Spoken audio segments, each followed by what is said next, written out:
From quirky creations to design mishaps, the 90s was surely an era of automotive oddities, filled with questionable designs, peculiar choices, and the downright ugliest cars that rolled off the assembly line. So rev those engines, everybody, because we're about to take a wild ride down memory lane, unveiling the automotive nightmares of the 90s and their hideous beauty. The automotive patterns, be it the sleek and sexy curves of the 60s, the boxy 80s style cars, or the smooth lines of the 90s, each decade brings its own unique design style. Cars reflect the era's technologies and trends, but not every design remains timeless, and technologies become outdated and trends evolve. While some 1990s cars may seem pretty dull today, they avoid being outright ugly due to their simplistic approaches and avoiding standing out. Compared to them, bold, unconventional designs may have grabbed attention initially, but over time, they became negatively perceived. Usually, timeless designs withstand the test, looking appealing regardless of the era. Yet, designs relying heavily on fleeting trends often end up appearing unattractive and impractical once the trend loses its appeal. Now, the very first of these experiments is the 1997 GM EV1. 1997 GM EV1. The EV1, despite its positive legacy in inspiring today's electric car trends and its portrayal in the documentary Who Killed the Electric Car, faces criticism for its less than appealing design. The car's body, often described as resembling a plastic doorstop, fails to earn aesthetic favor. The grille-less front end is particularly noteworthy, with comparisons drawn to a haunting puppet face from a horror movie. Now, despite its historic significance, the EV1's unconventional appearance remains a subject of polarized opinions. Oh, here we go. The 1992 Buick Skylark. Imagine combining the dull, boxy style of 80s GM cars with a 90s plastic front end inspired by a duck. I'm serious. That's the 6th generation Buick Skylark for you. They claimed the front end draws from 1930s Buicks, but it missed the mark. Those designs worked as a complete package, unlike this one, which looks like a box with an awkwardly tacked on chin. Now, talking about Buick's hideous designs, we've got the 1995 Buick Riviera. The final iteration of the Riviera served as a canvas for Buick's styling experiments, and unfortunately for them, it leaned towards the worst in terms of success. While it boasted some intriguing lines like the graceful C-pillar and trunk lid from specific angles, the front end, inspired by a beluga whale, proved really freaking hard to ignore. The interior, with its low-quality, plastic-heavy design, further dampened its appeal, too. It didn't help that it was also hindered by conservative engineering and V6 power. See, it failed so horribly to shake off the perception of being a second-rate luxury coupe. This missed opportunity further cemented Buick's struggle to shed its old man brand image. Props to them for trying, though. I mean, beluga whales are pretty awesome. Oh, but on to the 1995 Lancia Ipsilon. This is a name I have not heard in forever. Okay, so if designer Enrico Fernia had only given the Ipsilon a quirky face or an oddly curved belt line, it might have sufficed. Yet, he went on to add a peculiar line in black plastic and cheese wedge-shaped taillights under the oversized tailgate. The culmination of these choices makes it one of the most unattractive Lancias ever built. But the Lancia's not even close to the level of the next car on the list.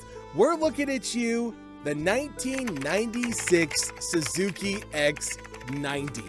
Back in the early 90s, Suzuki was riding high, especially with its rugged sidekick off-roader.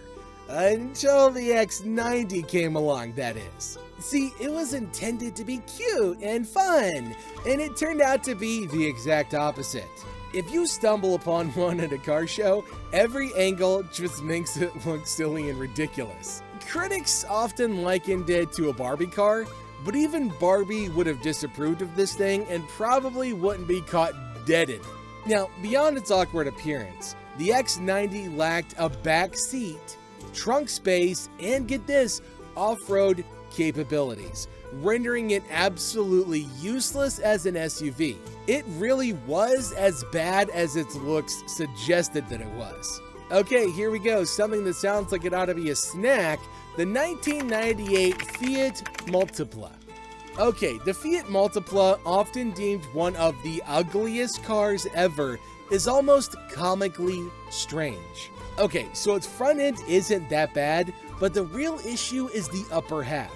See, Fiat made it seem like they attached the top of a minibus, creating a jarring clash with the already unattractive lower half.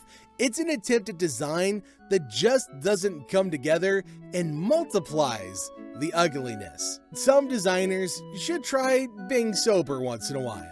Okay, speaking of models that are unsuccessful blends of crap, we've got the 1999 Subaru Empreza Casablanca. I remember these horrible giant turds. Okay, in the 1990s, Subaru Emprezas weren't known for their looks, but they weren't unpleasant either. See, Subaru Japan thought otherwise and introduced the Empreza Casablanca for the Japanese market. Now, despite being a regular Empreza wagon underneath, the standout features are the peculiar grille and taillights.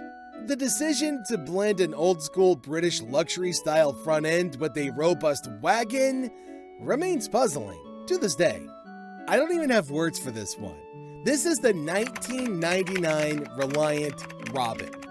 This thing sounds like it's a combination of a Red Robin restaurant and a superhero. But this thing, the Reliant Robin, is a three-wheeled doorstop with a legacy built on being the punchline of car jokes. Many of us know it from the popular Mr. Bean, and even Mr. Bean tends to hate it. While some 90s designs suffer from trend chasing, the Robin seems more like it rolled out of a refrigerator factory that ran out of budget for a fourth wheel. Its simplicity extends beyond looks to its basic functionality, making it a unique yet comical piece in automotive history. Now, before we continue on to the next failed attempt to appeal to the audience, make sure to hit that like button and subscribe to our channel for more awesome 90s content. Alright, moving on. The 1997 Cadillac Catara. Imagine this, if the Cadillac Catara wore a Chevrolet badge, it might have dodged the list of ugliest cars. It's closely resembled to the 1997 Chevy Malibu.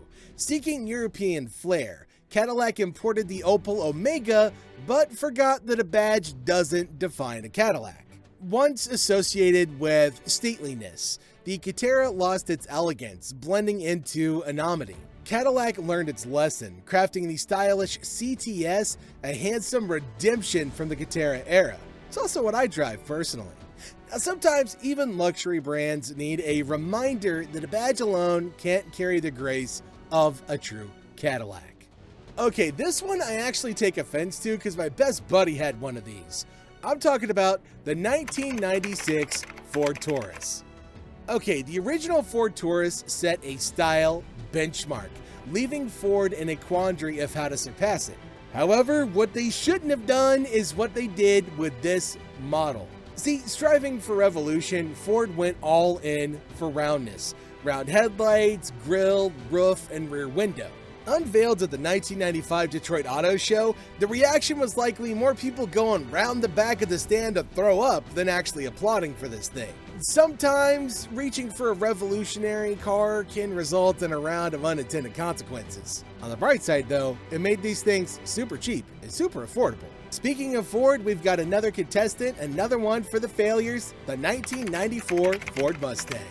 The fourth generation Ford Mustang often escapes the ridicule it deserves, possibly because of lingering trauma from the Mustang II era. It's as if Ford challenged critics with "mock it and we'll give you a Mustang based on the Aspire." The 90s softened the iconic Mustang with gentle curves, deviating from the sharp edges that defined its name. Ford acknowledged the issue, even running ads comparing the 94 version with the 64 original, but the contrast only underscored their differences, aside from the dated live rear axle. Thankfully, this design blunder paved the way for the 2005 Mustang, hailed as one of the best looking since the original, a decade-long trial of endurance for fans. So, out of the ugliest 90s cars ever unleashed on the roads, which one would you banish to the scrapyard? Let us know in the comments below if you witnessed these automotive nightmares on the road.